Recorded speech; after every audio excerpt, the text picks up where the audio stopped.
பேசிட்டு எக்ஸாம் எழுதினவங்க எல்லாருக்குமே சர்டிஃபிகேட் வந்துருச்சு. Typewriting, short and COA.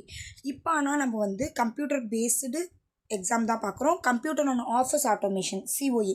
நம்ம ஸ்டூடெண்ட்ஸ் நிறைய பேர் எழுதி நிறைய பேர் கிளியர் பண்ணியிருக்காங்க. நல்லா பண்ணவங்க கிளியர் பண்ணியிருக்காங்க. ஓகேங்களா? நான் ஃபஸ்ட்லேருந்து லாஸ்ட் வரைக்கும் சொல்கிறது ஒன்று தான். இங்கிலீஷ் டைப்ரைட்டிங், தமிழ் டைப்ரைட்டிங் நீங்கள் நல்லா அடித்தாலே போதும், நல்லா கிளியர் பண்ணிடலாம். இப்போ டைப்ரைட்டிங்கே ஒருத்தவங்களுக்கு தெரியாது, தமிழும் தெரியாது, இங்கிலீஷும் தெரியாதுன்னா நீங்கள் தனியாக இங்கிலீஷ்க்கு ஒரு வாட்டி அப்பியர் ஆகிறது, தமிழுக்கு ஒரு வாட்டி டைப்ரைட்டிங் அப்பியர் ஆகுது, கம்ப்யூட்டர் ஒரு வாட்டி அப்பியர் ஆகுதுன்றது வேணாம்.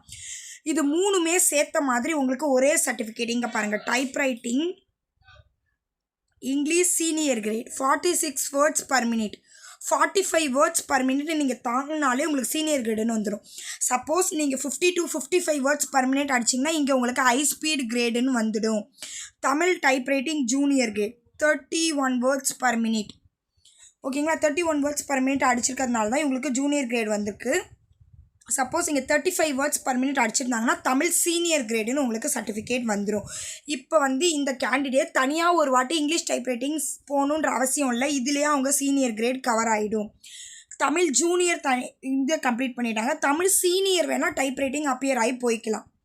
ஓகேங்களா? அதனால் இப்போ புதுசாக ஜாயின் பண்ணுறவங்க இங்கிலீஷ் டைப்ரைட்டிங் தனியாக, தமிழ் டைப்ரைட்டிங் தனியாக, அதுக்கப்புறம் சிஓஏ நீங்கள் ஜாயின் பண்ண வேணாம்.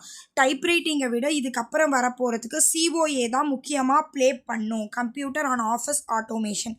இதுக்கப்புறம் வர எக்ஸாம், டிஎன்பிஎஸ்சி எக்ஸாம், கவர்மெண்ட் எக்ஸாமுக்கெலாம் உங்களுக்கு கம்ப்யூட்டர் சர்டிஃபிகேட் கம்பல்சரியாக இருக்கும், சிஓஏ சர்டிஃபிகேட்.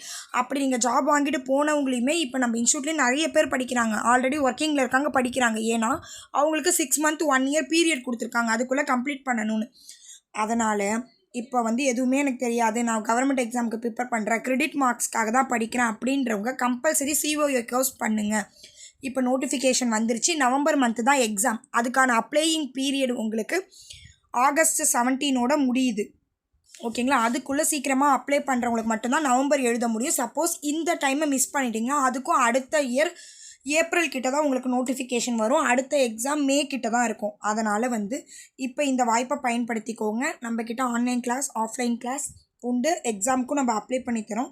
விருப்பம் உள்ள கேண்டிடேட்ஸ் கீழே உள்ள காண்டாக்ட் நம்பரை வச்சு காண்டாக்ட் பண்ணுங்கள். தேங்க்யூ. பேசிட்டு எக்ஸாம் எழுதினவங்க எல்லாருக்குமே சர்டிஃபிகேட் வந்துருச்சு. Typewriting, short and COA. இப்போ ஆனால் நம்ம வந்து கம்ப்யூட்டர் பேஸ்டு எக்ஸாம் தான் பார்க்குறோம். Computer and office automation COA. நம்ம ஸ்டூடெண்ட்ஸ் நிறைய பேர் எழுதி நிறைய பேர் கிளியர் பண்ணியிருக்காங்க. நல்லா பண்ணவங்க கிளியர் பண்ணியிருக்காங்க. ஓகேங்களா? நான் ஃபஸ்ட்லேருந்து லாஸ்ட் வரைக்கும் சொல்கிறது ஒன்று தான். இங்கிலீஷ் டைப்ரைட்டிங், தமிழ் டைப்ரைட்டிங் நீங்கள் நல்லா அடித்தாலே போதும், நல்லா கிளியர் பண்ணிடலாம்.